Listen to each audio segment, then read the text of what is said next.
Sasto Tips Alpha.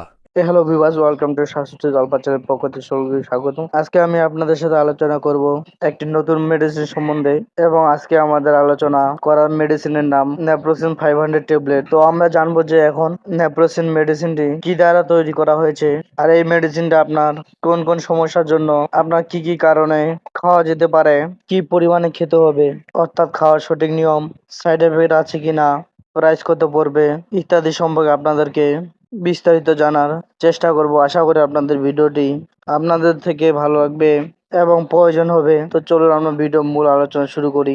ভিডিওর প্রথমে আমি আপনাদেরকে এই নেপ্রোসিন ট্যাবলেটটি সম্পর্কে আপনাদেরকে জানিয়ে দিই।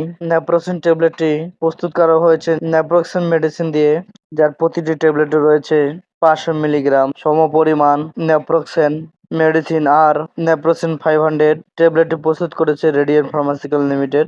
এর প্রতি পিস ট্যাবলেটের দাম পড়বে আপনার এমআরপি রেট 16 টাকা, আর পাতা হলো আপনার 160 টাকা। এটি আপনার যে কোনো ফার্মেসিতে পেয়ে যাবেন। এবার তাহলে আপনাদেরকে এই মেডিসিনের কার্যকারিতা সম্পর্কে জানাই, কোন কোন সমস্যার জন্য আপনারা খেতে পারবেন সেটি সম্পর্কে আপনাদেরকে জানিয়ে দিই। যদি আপনার তীব্র মাথা ব্যথার সমস্যা হয়, অথবা যদি আপনি দীর্ঘদিন ধরে বাতের ব্যথা সমস্যায় ভুগে থাকেন, তাহলে সেই ক্ষেত্রে আপনারা এই মেডিসিনটি খেতে পারেন। এবং বাতজনিত কারণে যদি শরীরের বিভিন্ন অংশে বিভিন্ন জয়েন্টে যদি আপনার ব্যথা করে, তো সেই ক্ষেত্রেও আপনারা এই মেডিসিনটি খেতে পারেন। এছাড়াও যারা মচকে যাওয়ার কারণে ব্যথা পায়, অথবা যদি কারো যদি শরীরে ব্যথা করে, সেটা জ্বরের কারণে হতে পারে বা শরীরে আঘাত পাওয়ার কারণে যদিও হয়, তাহলে সেক্ষেত্রে এই মেডিসিনটি খাওয়া যেতে পারে ব্যথার জন্য। এগুলো ছাড়া যদি আপনার মাংসপেশিতে প্রচন্ড ব্যথা করে, অথবা যদি আপনার হাড়ের আপনি ব্যথা পান, অথবা যদি আপনার কোমর এবং মেরুদণ্ডের জয়েন্টে আপনি যদি ব্যথা পান, তো সেই ক্ষেত্রে এই মেডিসিনটি খাওয়া যেতে পারে। এবং এই মেডিসিনটি খুব ভালো মেডিসিন, যা আপনার সমস্যার খুব দ্রুতই সমাধান করবে। এবার তাহলে এই মেডিসিনটির খাওয়ার নিয়ম বা মাত্রা আপনাদেরকে জানিয়ে দিচ্ছি। সাধারণত প্রাপ্তবয়স্ক বা বয়স্ক যারা রয়েছেন তারা এই সকল সমস্যার জন্য প্রতিদিন একটি করে দিনে 2 বার খেতে পারবে। যদি বেশি ব্যথা হয়ে থাকে তাহলে সেক্ষেত্রে 2টি করে খেতে হবে, সকালে এবং রাতে। আর যদি ব্যথা কম হয়ে থাকে তাহলে এক বেলায় একটি মেডিসিনই যথেষ্ট। আর যাদের বয়স 12 বছর থেকে শুরু করে 18 বছর বা 20 বছর বয়স রয়েছে, তাদের জন্য নেপ্রোসিন 250 অর্থাৎ নেপ্রোসিন 250 mg ট্যাবলেট রয়েছে। তারা এই সকল সমস্যার জন্য প্রতিদিন সর্বোচ্চ 2টি ট্যাবলেট খেতে পারবে। যদি সমস্যা বেশি হয়ে থাকে 2টি খেতে হবে, সকালে এবং রাতে। আর যদি ব্যথা কম হয়ে থাকে বা মিডিয়াম পর্যায়ে থাকে, তাহলে শুধু এক বেলায় একটি ট্যাবলেট খেলেই যথেষ্ট।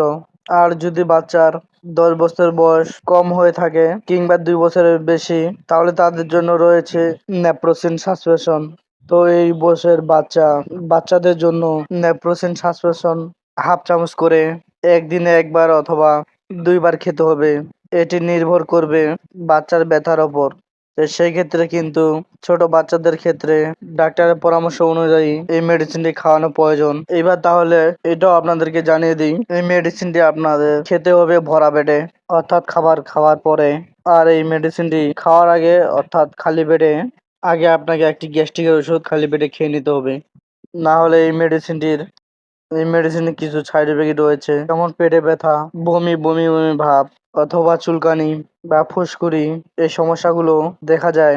এই সমস্যাগুলো যাতে না হয়, তার জন্য আপনাকে আগে একটি গ্যাস্ট্রিকের ওষুধ খালি পেটে খেয়ে নিতে হবে। এখন আপনাদেরকে এই মেডিসিনটির গ্রহণের ক্ষেত্রে কিছু সতর্কতা রয়েছে, এটি জানিয়ে দিই।